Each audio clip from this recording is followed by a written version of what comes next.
anak-anakku, sekarang kita sudah masuk ke bab 5, berarti bab terakhir di semester ini untuk materi TIK.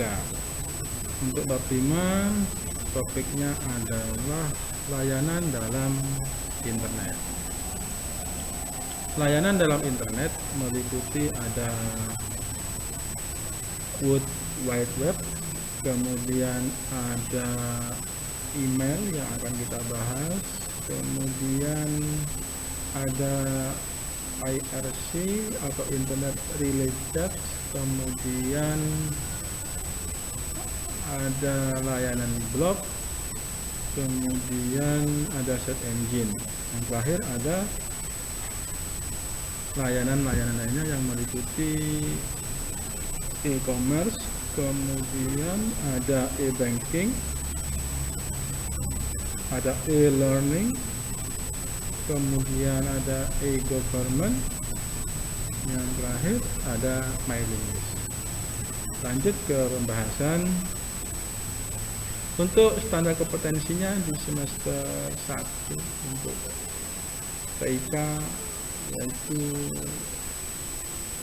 memahami dasar-dasar penggunaan internet dan intranet. Dengan standar dengan kompetensi dasar, melakukan berbagai cara untuk memperoleh sambungan atau layanan internet atau intranet. www atau sering disebut dengan web adalah layanan yang menyajikan informasi dalam bentuk teks, dapat berupa gambar, suara, dan lain-lain. Berdasarkan konsep hypertext yang tersimpan dalam Internet Web Server, artinya dokumen-dokumen di web dapat memiliki link atau sambungan dengan dokumen lain baik dari web server yang sama maupun dari web server yang lain. Kemudian ada email atau surat elektronik, yaitu layanan internet untuk mengirimkan surat dengan media elektronik dan seterusnya, bisa kalian baca. Kemudian ada internet relay chat atau chatting, yaitu suatu bentuk komunikasi di internet yang diciptakan untuk komunikasi interpersonal, terutama komunikasi kelompok di tempat diskusi yang dinamakan dengan channel atau saluran dan seterusnya. Kemudian layanan blog. Blog merupakan singkatan dari weblog, adalah bentuk aplikasi web yang berbentuk tulisan-tulisan pada sebuah halaman web dan seterusnya. Kita lanjut ke search engine.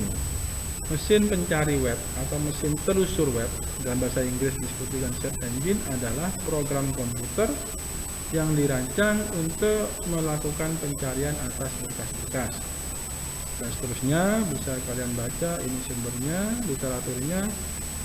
Berlanjut ke pembahasan layanan yang sering dimanfaatkan oleh masyarakat selain yang disebut di atas, ada contohnya e-commerce, yaitu layanan internet yang digunakan untuk kepentingan ekonomi. E-banking, proses transfer uang yang Anda lakukan bisa berjalan dengan cepat. Saat ini sudah banyak bank yang menyediakan layanan ini sehingga para pengguna bank tersebut tidak perlu lagi pergi ke ATM dan seterusnya. E-learning adalah sistem pembelajaran elektronik di mana peserta didik dan guru tidak bertatap muka secara langsung melainkan dari jarak jauh. Komputer menjadi perantara antara pengajar dan peserta didik. Kemudian ada e-government, merupakan bentuk pelayanan pemerintahan terhadap masyarakatnya dengan memanfaatkan teknologi informasi. Yang terakhir ada mailing list atau milis, adalah layanan yang digunakan untuk berdiskusi dalam suatu komunitas atau organisasi. Dan masih banyak lagi yang lain seperti ada bulletin board service, BBS, ada Usenet, ada file transfer protokol, ada telnet, internet teleponi, dan seterusnya. Dari apa yang dibahas di atas dapat kita rangkum. Satu, www atau yang disebut dengan web saja adalah layanan yang menyajikan informasi dalam bentuk teks, gambar, suara, dan lain-lain.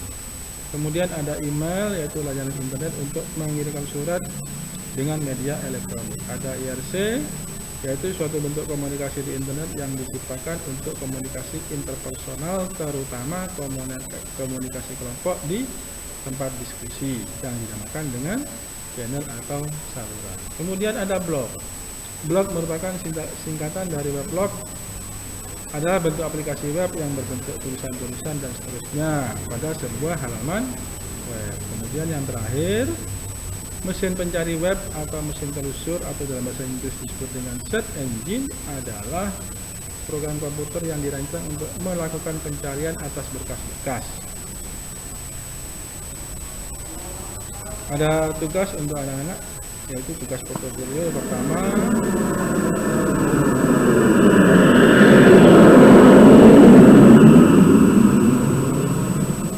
lakukan identifikasi situs web apa saja yang memberikan layanan email, layanan chatting, blog, search engine, dan seterusnya. Kemudian dari identifikasi tersebut, laporkan hasil kegiatannya melalui aplikasi media sosial ke guru kalian. Refleksinya, kamu telah mempelajari tentang layanan yang ada di internet. Lalu, manfaat apa yang kamu rasakan untuk kehidupan sehari-hari kalian? Jika kalian telah mampu merasakannya, maka bersiaplah untuk mempelajari tentang bagaimana menjelajahi situs web internet pada bab berikutnya. Bapak Ibu guru dan siswa sekalian yang berminat pada PowerPoint bab 5 ini, silahkan kontak nomor ini dari WA dan bisa like, share, dan subscribe materi bab 5 ini. Saya kira itu, terima kasih. Wassalamualaikum warahmatullahi wabarakatuh.